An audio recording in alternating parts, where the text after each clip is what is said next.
ಆ ತಾಯಿ ಅದೆಷ್ಟು ಕಷ್ಟವನ್ನ ಅನುಭವಿಸಿರ್ಬೋದು, ಆ ಜೀವ ಅದೆಷ್ಟು ನೋವುಗಳನ್ನ ಪಟ್ಟಿರ್ಬೋದು. ಮಕ್ಕಳಿಗೆ ಅಕ್ಷರ ಹೇಳ್ಕೊಡಕಂತ ಹೊರಟ್ರೆ ತನ್ನ ಚೀಲದಲ್ಲಿ ಒಂದು ಹೆಚ್ಚುವರಿ ಸೀರೆಯನ್ನ ಒಯ್ತಿದ್ಲು. ಯಾಕಂದ್ರ ಹೆಣ್ಣು ಮಕ್ಕಳಿಗೆ ಶಿಕ್ಷಣ ಕೊಡ್ತೀಯನ, ಅವರನ್ನ ಉದ್ಧಾರ ಮಾಡ್ತೀಯನ ಅಂತೇಳಿ ಆಕೆ ಮೇಲೆ ಮಣ್ಣನ್ನ ಎರ್ಚೋದ, ಕಲ್ಲನ್ನ ಎಸೆಯೋದ, ಈ ಮೊಟ್ಟೆಯನ್ನ ಒಗೆಯೋದ, ರಾಡಿಯನ್ನ ಎರ್ಚೋದನ್ನ ಮಾಡ್ತಿದ್ರು ಆಗಿನ ಸಮಾಜದ ಸಂಪ್ರದಾಯವಾದಿಗಳು. ಸಾವಿತ್ರಿಬಾಯಿ ಫುಲೆ ಭಾರತದ ಶಿಕ್ಷಣದ ಪಾಲಿಗೆ ಜಗನ್ಮಾತೆ, ಮಹಾರಾಷ್ಟ್ರದ ಮಹಾಮಾತೆ. 1831 ಜನವರಿ 3ರಲ್ಲಿ ಮಹಾರಾಷ್ಟ್ರದ ಸತಾರಾ ಜಿಲ್ಲೆಯ ನೈಗಾಂವ್ ಗ್ರಾಮದ ಲಕ್ಷ್ಮಿ ಮತ್ತು ಕಂಡೋಜಿ ಪಾಟೀಲರ ಮಗಳಾಗಿ ಸಾವಿತ್ರಿ ಜನಿಸ್ತಾಳ. ಆಗಿನ ಪದ್ಧತಿ ಪ್ರಕಾರ 8 ವರ್ಷಕ್ಕ ಆಕಿದ ಮದುವೆ ಆಗ್ತದ.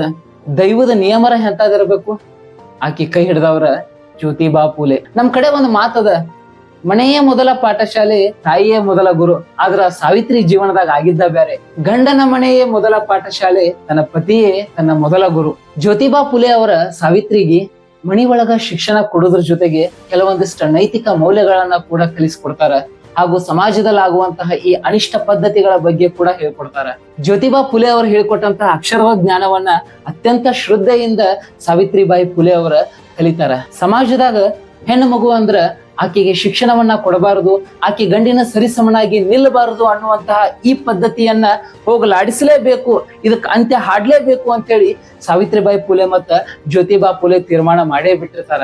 ಹೆಣ್ಣು ಮಕ್ಕಳಿಗೆ ಶಿಕ್ಷಣ ಕಲಿಸುವಂತಹ ಒಂದು ನಿಟ್ಟಿನ್ಯಾಗ ಇವ್ರು ಪಟ್ಟಂತ ಕಷ್ಟ ಅಷ್ಟಿಷ್ಟಲ್ಲ. ಕೆಲ ಸಂಪ್ರದಾಯವಾದಿಗಳು ಇವ್ರನ್ನ ಕೊಲ್ಲಾಕ ಕೂಡ ಬಂದಿರ್ತಾರಂತ. ಇದನ್ನೆಲ್ಲವನ್ನ ಮೀರಿ ಮಕ್ಕಳಿಗೆ ಶಿಕ್ಷಣವನ್ನ ಕೊಡಿಸೋದ್ರಾಗ ಈ ದಂಪತಿ ಸಫಲರಾಗ್ತಾರ. ಈಗ ಸರ್ಕಾರದವ್ರು ಕೊಡ್ತಾರಲ್ಲ ಸ್ಕಾಲರ್ಶಿಪ್, 150 ವರ್ಷಗಳ ಹಿಂದ ಸಾವಿತ್ರಿಬಾಯಿ ಫುಲೆ ಅವರ ತಮ್ಮ ಶಾಲೆಗೆ ಬರುವಂತಹ ಹೆಣ್ಣು ಮಕ್ಕಳು ಶಾಲೆಯನ್ನ ಬಿಡಬಾರದು ಅಂತ ಹೇಳಿ ಅವರಿಗೆ ಸ್ಕಾಲರ್ಶಿಪ್ ಕೊಡ್ತಿದ್ರಂತ. 1848ರಾಗ ಸಾವಿತ್ರಿಬಾಯಿ ಫುಲೆ ಅವರು ಪುಣೆ ಒಳಗ ಹೆಣ್ಣು ಮಕ್ಕಳಿಗಾಗಿಯೇ ಪ್ರತ್ಯೇಕ ಶಾಲೆ ಒಂದನ್ನ ಆರಂಭ ಮಾಡ್ತಾರೆ. 1855ರಾಗ ಈ ಕೂಲಿ ಮಾಡುವಂತಹ ಮಕ್ಕಳು ಇರ್ತಾವಲ್ಲ, ಅವ್ರಿಗಾಗಿ ರಾತ್ರಿ ಪಾಳೆಯ ಶಾಲೆಗಳನ್ನ ಸ್ಟಾರ್ಟ್ ಮಾಡ್ತಾರ. ಅಂದ್ರ ಅವ್ರ ಬೆಳಿಗ್ಗೆ ಕೂಲಿ ಮಾಡಕ್ ಹೋಗಿರ್ತಾರಂತ, ರಾತ್ರಿ ಅವ್ರಿಗೆ ಶಿಕ್ಷಣವನ್ನ ಹೇಳ್ಕೊಡುವಂತಹ ಒಂದು ಮಹತ್ತರ ಯೋಜನೆ ಈ ರಾತ್ರಿ ಪಾಳೆ ಶಾಲೆಗಳದಾಗಿರ್ತದ. ಅಂದಿನ ಸಮಾಜದಾಗ ಹೆಣ್ಣು ಮಕ್ಕಳಿಗೆ ಶಿಕ್ಷಣನ ಕೊಡಬಾರದು ಅನ್ನುವಂತಹ ಮನೋಭಾವನೆಗಳಿರುವಂತಹ ಜನರ ನಡುವೆ ರಾತ್ರಿ ಕೂಡ ಶಿಕ್ಷಣವನ್ನ ಕೊಡ್ತೀನಿ ಅನ್ನೋದು ಅದೆಂತ ಕ್ರಾಂತಿಕಾರಿ ಬದಲಾವಣೆ ಆಗಿರ್ಬೇಕು. 1868ರಲ್ಲಿ ದಲಿತರ ಮನೆಗಳಲ್ಲಿ ಕುಡಿಯುವ ನೀರಿನ ಟ್ಯಾಂಕಿಯನ್ನ ಕಟ್ಟುವುದರ ಮೂಲಕ ದಲಿತರು ಸ್ವಾವಲಂಬಿಗಳಾಗಬೇಕು, ಅವ್ರ ಮಕ್ಕಳು ಕೂಡ ಸುಸಜ್ಜಿತವಾದಂತಹ ಶಿಕ್ಷಣವನ್ನ ಪಡಿಬೇಕು ಅಂತೇಳಿ ಜ್ಯೋತಿಬಾ ಫುಲೆ ಅವರು ಮತ್ತು ಸಾವಿತ್ರಿಬಾಯಿ ಫುಲೆ ಅವರು ಬಯಸಿದ್ರು. ಸಾವಿತ್ರಿಬಾಯಿ ಫುಲೆ ಅವರ ಈ ಎಲ್ಲ ಸಾಧನೆಗಳನ್ನ ಶ್ಲಾಘನೆ ಮಾಡಿರುವಂತಹ ಆಗಿನ ಬ್ರಿಟಿಷ್ ಸರ್ಕಾರ ಅತ್ಯಂತ ಗೌರವ ಪೂರ್ವಕವಾಗಿ ಇವರಿಗೆ ಭಾರತದ ಪ್ರಥಮ ಶಿಕ್ಷಕಿ ಅಂತ ಹೇಳಿ ಬಿರುದನ್ನ ಕೊಟ್ಟಿದ್ರು.